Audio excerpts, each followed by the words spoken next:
সমুদ্র, জঙ্গল আর নীরবতা, এই তিনে মিলে যদি কোনো জায়গা তৈরি হয় তার নাম হতে পারে একটাই, বিচিত্রপুর। ওড়িশার বালাসোর জেলার এক কোণে, ভিড় আর চেনা পর্যটন মানচিত্রের অনেক বাইরে। আজ এসে পৌঁছেছি এক আশ্চর্য সুন্দর জায়গায়, বিচিত্রপুর ম্যানগ্রোভ ফরেস্ট ও সি বিচ। এটা শুধু একটা বিচ নয়, এটা শুধু একটা জঙ্গলও নয়। বিচিত্রপুর মানে প্রকৃতির এক রহস্যময় মিলন। একদিকে শান্ত সমুদ্র, আরেকদিকে ঘন সবুজ ম্যানগ্রোভ বন, যেখানে নোনা জল আর মাটির মিশেলে প্রকৃতি নিজেই তৈরি করেছে একটা আলাদা জগৎ। এখানে ঢেউয়ের শব্দ যেন ধীরে কথা বলে, বাতাসে মিশে থাকে কাদামাটির গন্ধ, আর চারপাশে ছড়িয়ে থাকে অদ্ভুত এক নীরব প্রশান্তি। এখানে দাঁড়িয়ে সমুদ্রের দিকে তাকালে মনে হয় না আপনি কোনো পর্যটন স্পটে আছেন, মনে হয় আপনি প্রকৃতির খুব কাছাকাছি একটা গোপন জায়গা আবিষ্কার করে ফেলেছেন। কোনো বড় হোটেলের কোলাহল নেই, নেই সেলফি তোলার ভিড়, নেই দোকানের চিৎকার, আছে শুধু প্রকৃতি আর তার নিঃশব্দ সৌন্দর্য। এই ভিডিওতে আমরা আপনাদের দেখাবো বিচিত্রপুর ম্যানগ্রোভ বন, নির্জন সমুদ্র সৈকত আর প্রকৃতির সেই রূপ যা আজও অনেকের অজানা। চলুন তাহলে ওড়িশার এক লুকানো রত্ন বিচিত্রপুরকে খুব কাছ থেকে আবিষ্কার করি।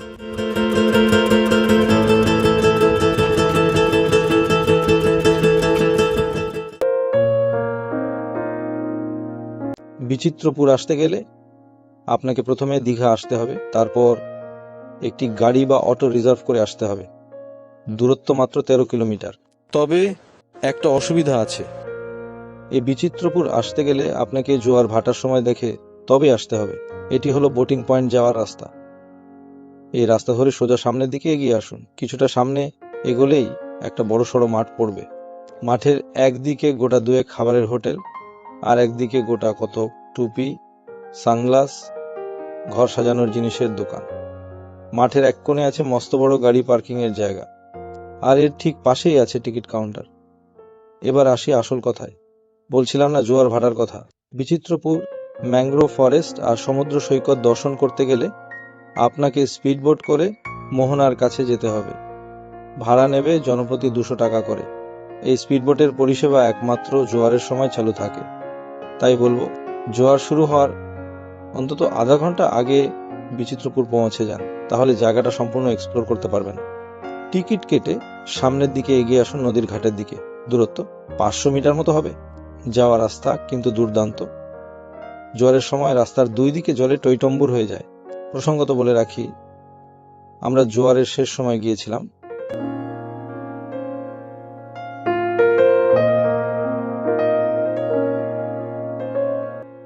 নদীর ঘাটের সামনে একটি সুন্দর তোরণ করা আছে, যেখানে 2 জন বন্দুকধারী সিপাহী আপনাকে স্বাগত জানাবে। সামনে আর একটু এগোলেই দেখবেন নদীর ঘাটে সুন্দর বসার ব্যবস্থা করা আছে। বোটে ওঠার ব্যবস্থা মোটামুটি ঠিকঠাক।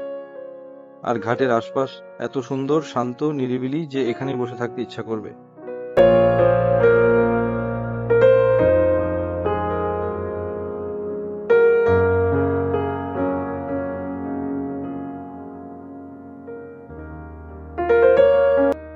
এই নদী দিয়েই আমরা বোটে করে ম্যানগ্রোভ ফরেস্ট দেখতে দেখতে সামনের দিকে এগিয়ে যাব।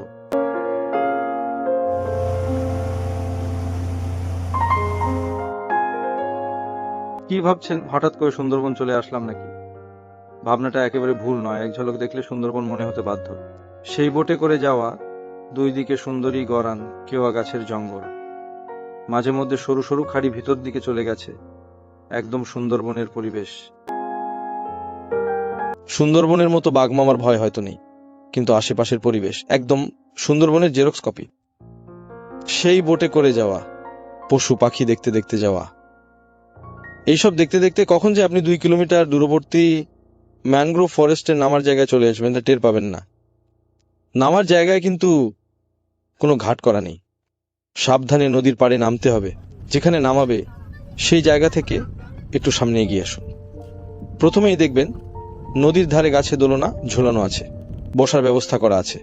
এই অঞ্চলের সবচেয়ে বড় আকর্ষণ হলো এর ঘন ম্যানগ্রোভ বন। এই অংশে এসে প্রকৃতির নিঃশব্দতা সবচেয়ে বেশি অনুভূত হয়। হঠাৎ হঠাৎ নীরবতা ভেঙে দেয় মাছের জলে ঝাঁপ দেওয়ার শব্দ, কিংবা দূরের কোনো অচেনা পাখির ডাক। এখানে দাঁড়িয়ে সময় যেন ধীরে চলে, কোনো তাড়া নেই, কোনো ব্যস্ততা নেই।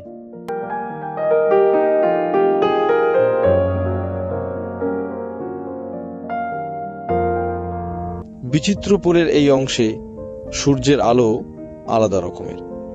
গাছের ফাঁক দিয়ে ছেকে আসা রোদ জলের ওপর পড়ে তৈরি করে সোনালি ঝিলিক। ক্যামেরা হাতে থাকলে একটার পর একটা ফ্রেম ধরতে ইচ্ছে করে, আর মনে মনে ভাবতে হয় এত সুন্দর জায়গা আজও কতটা অচেনা রয়ে গেছে।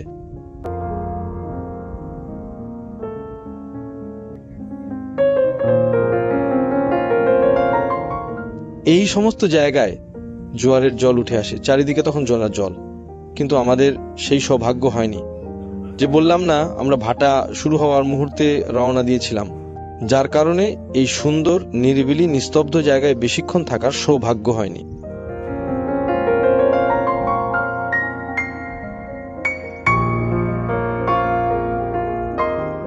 এখান থেকে একটু সামনে গেলেই সি বিচ।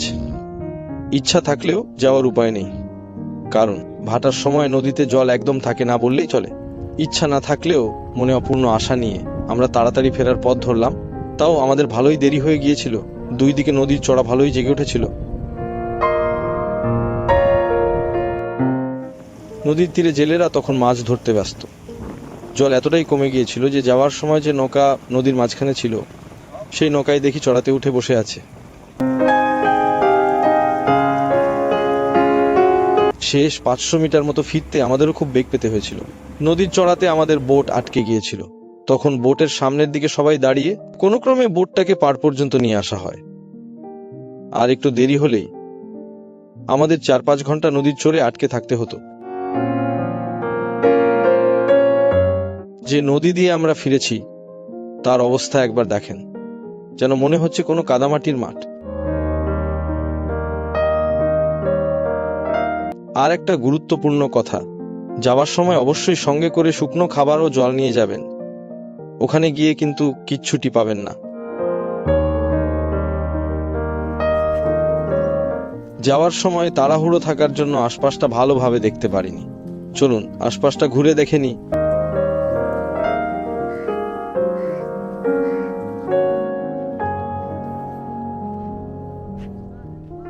চারিদিকে নিস্তব্ধ, কারো দেখা নেই, নেই কোনো ব্যস্ততা, আছে শুধু নিঃশব্দ প্রকৃতি আর আমি।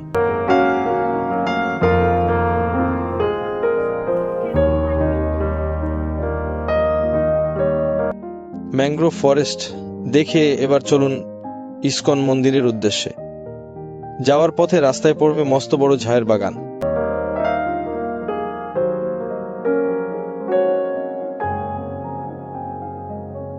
গাড়ি থেকে নেমে একবার বাগানের ভিতরে ঘুরে আসুন, আশা করি নিরাশ হবেন না।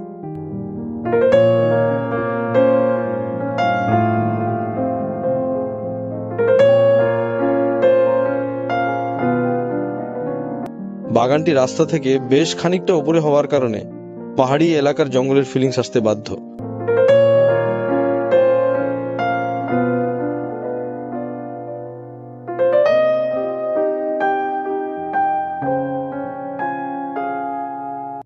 তবে জঙ্গলের ভিতর খুবই পরিষ্কার পরিচ্ছন্ন, কোনো বন্য জন্তুর ভয় নেই সেভাবে।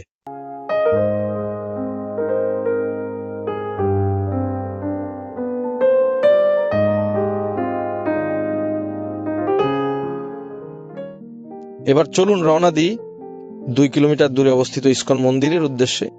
ফেরার পথে রাস্তার উপরেই মন্দিরটি পড়বে।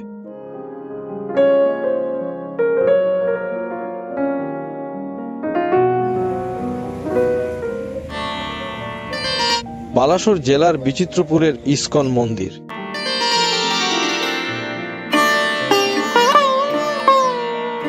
মন্দিরটি অনেকটা পুরীর জগন্নাথ মন্দিরের আদলে নির্মিত। গর্ভগৃহ, ভোগকক্ষ ও নাট মন্দির এই 3টি ভাগে মন্দিরটি নির্মাণ করা হয়েছে। তবে সংস্কারের অভাব চোখে পড়বে। রং করা থাকলে আরো একটু ভালো লাগতো।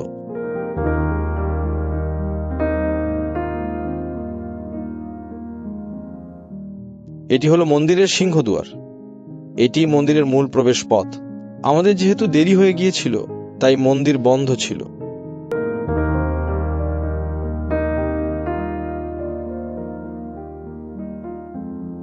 দুপুরবেলা 1টা থেকে 4টে পর্যন্ত মন্দির বন্ধ থাকে। মন্দিরের ভিতরে শ্রীল প্রভুপাদের মূর্তি প্রতিষ্ঠিত আছে, আর ঠিক তার পাশেই আছে ইসকন পরিচালিত দোকান। যেখানে তুলসী মালা, ধূপ, মোমবাতি, ভাগবত গীতা সহ বিভিন্ন ধরনের জিনিসপত্র পেয়ে যাবেন ইসকন মন্দির দর্শন সেরে। এবার আসুন দীঘা আর বিচিত্রপুরের মাঝামাঝি অবস্থিত চন্দনেশ্বর মন্দির। মন্দিরের সামনে প্রচুর ডালার দোকান, মিষ্টির দোকান, খাবারের দোকান, ঠাকুরের মূর্তির দোকান, পুতুল ঘর সাজানোর দোকান, আরও বিভিন্ন ধরনের দোকান দেখতে পাবেন।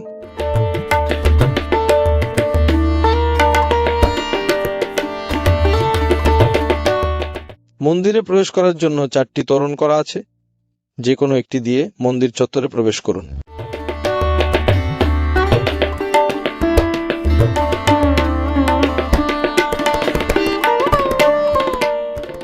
মন্দির চত্বরে শিব ঠাকুরের মন্দির ছাড়াও আরো বেশ কয়েকটি ছোট বড় মন্দির আছে। এটি হলো মূল মন্দিরের সামনে অবস্থিত নাট মন্দির, আর নাট মন্দিরের সামনে স্বয়ং নন্দী মহারাজ।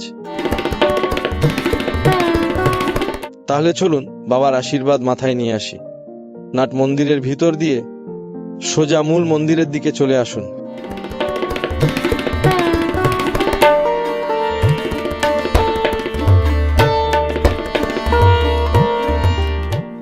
মূল মন্দিরে কিন্তু ভালোই ভিড় হয়। এখানে এসে দেখবেন প্রচুর পুণ্যার্থী বাবাকে ভক্তি সহকারে পূজা দিচ্ছেন, বাবার আশীর্বাদ নিচ্ছেন, প্রার্থনা করছেন। তাই একটু হাতে সময় নিয়ে এখানে আসবেন।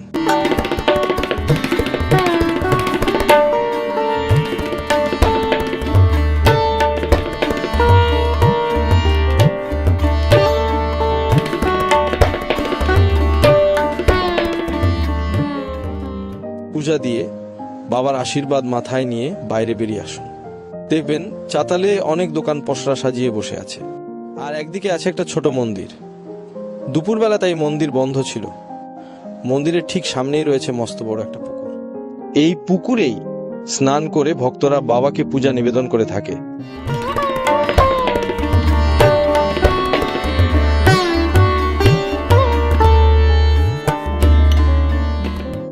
মন্দির চত্বর বেশ বড়, তাই পুজো দিতে কোনো অসুবিধা হবে না।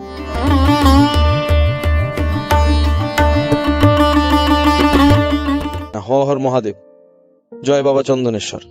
সবাই ভালো থাকবেন, সুস্থ থাকবেন। নমস্কার।